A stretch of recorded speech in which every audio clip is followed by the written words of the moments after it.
Hey YouTubers, so it's Shannon. Um, so it's a snow day here, so I decided basically to film some video kind of experimenting with paint. That's kind of what I've been doing lately.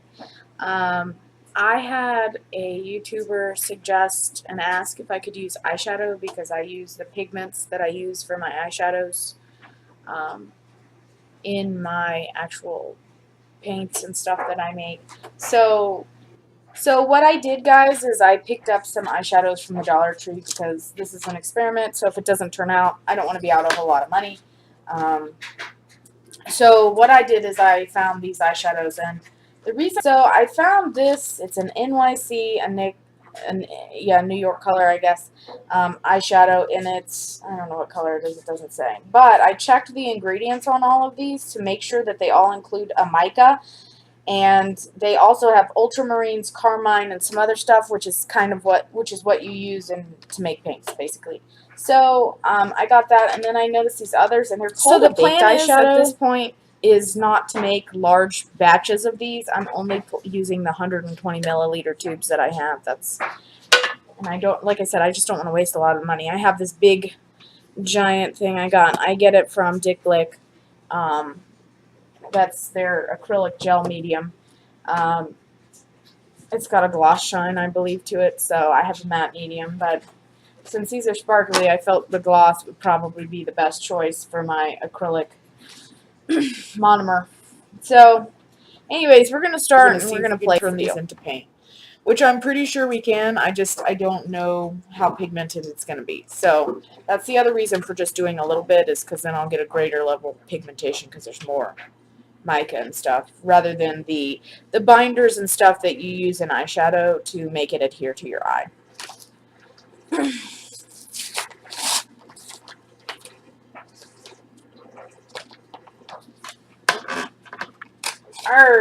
So I'm swatching these so that you know what they look like as shadows, basically. Just kind of, this is In Vogue by New York City. I'm going to put a lot on here so you can kind of see what it looks like. I have really olive skin tone, so sometimes that throws colors off. And I'm sure this one's going to be pretty light, so I'm going to get a lot on there. Really, really put it on.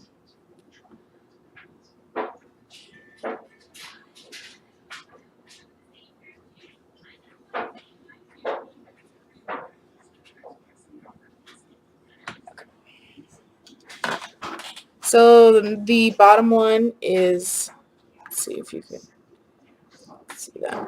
This is number 9, Caribbean Sea. So those are the swatches. New for me. I'm trying to minimize my mess. So I'm going to attempt to mull it in here, which is sort of a new way to do it.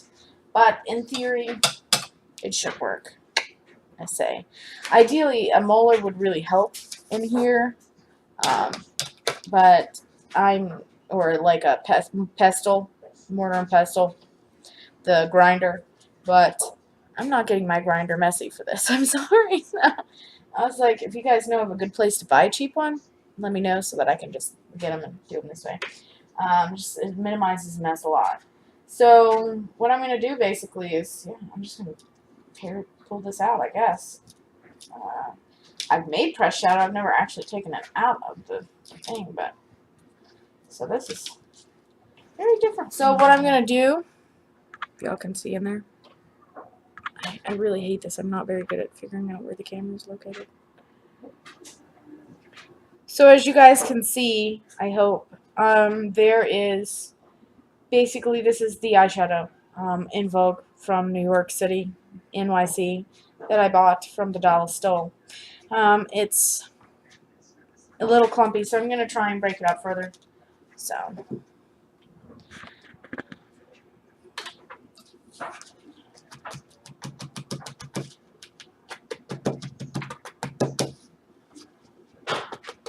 basically, I'm literally just going on and chopping this. If I had been smart, what I should have done, any of you guys who make your own makeup, make your own foundation, you'll know that you use like a small food processor, coffee grinder. I really probably should have gotten mine out, but honestly, I'm too lazy to go dig for it right this second. Hopefully getting it to soak up some of this water.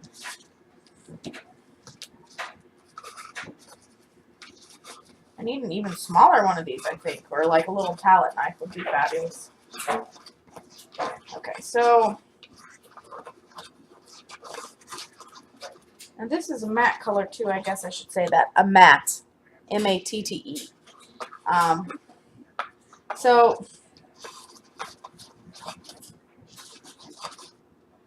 I think this may be one of the colors that I've read about where you see how it's not really mixing, it's just staying there.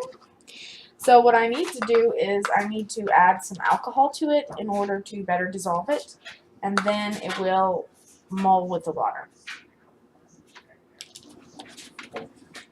So I'm adding alcohol to it, and I'm just going to do a capful at a time, basically. If I were smart, I would have a dropper. And this is 91% alcohol by volume. It's the highest stuff I could buy. I use this a lot in art applications. When I'm looking for I do a lot of abstract stuff. Ooh, look now, much better. You know, see how it's starting to come together a little bit back here. So, good. Now I'm going to begin the fun process of making paint. So what happens when you use eyeshadow, basically, or at least this New York City eyeshadow. And we're going to try and experiment with some others to see what happens with them, see if there's any difference. We're going to use the baked eyeshadow next to see, but thus far, I'm going to go ahead and label my tube because I want to label my tube and know what it looks like. It is In Vogue NYC Shadow. I label basically my recipe so that if I ever want to do it again, I can repeat it. And you can use either black paint or whatever. And you don't have to use black with this, obviously, because you can tell I'm used to making interference colors because that's what I go to, is to just put a little black spot on there so I can put it on there and see what it looks like. I'm sorry, I didn't need to do that. I'm having a dorkable moment. I'm adorkable. I'm going to say I'm adorkable. So, anyhow. So what I'm going to do is, because I make a huge mess, I just don't like to have to clean it up. So what I'm going to do basically in order to minimize mess is I cut a hole and I put it in and I'm putting it in my tube. I stole this from, because I also do cake decorating, so this idea, I stole from that, I'm not going to lie. Obviously make sure your lid is on, really, usually they come tightened, but just double check. So, I'm putting that there, and we'll just see if we can get the rest of this. I really don't want to waste paint. And then what I like to do is the shimmy, shimmy, shake, where I shake it, and I want to make sure we're not getting air bubbles, etc., in there. So what we're going to do now is basically I'm closing this off, and I will pinch this up with pliers later. So I made a small tube of paint. I'm going to go ahead and put a little splooch on there, and I'm putting it on the white so I know what that looks like too. But as you can see, I think I'd use this more in craft applications. To me, the pigment is not as, I don't know. We'll see. I may just be crazy about glitter and sparkly stuff, so that, I don't know. It's a pretty color, but yeah, I can buy that color in the craft section too.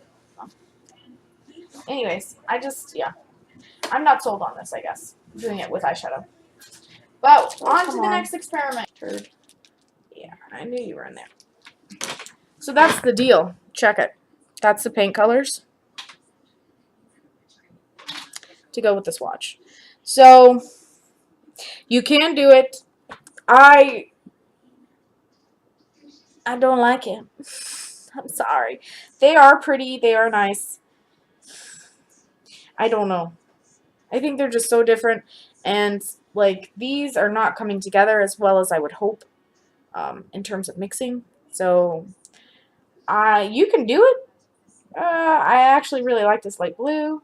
The purple one is prettier the more I look at it. But, and this teal one, it's not bad. I don't know. I guess I'll just have to use it in a painting. I'll do a small something. Who knows what I'm going to do. But, I will attempt to use it, and I make no guarantees if I like it or not. Then I'll reserve judgment for that and report back to you, I guess. So we'll see.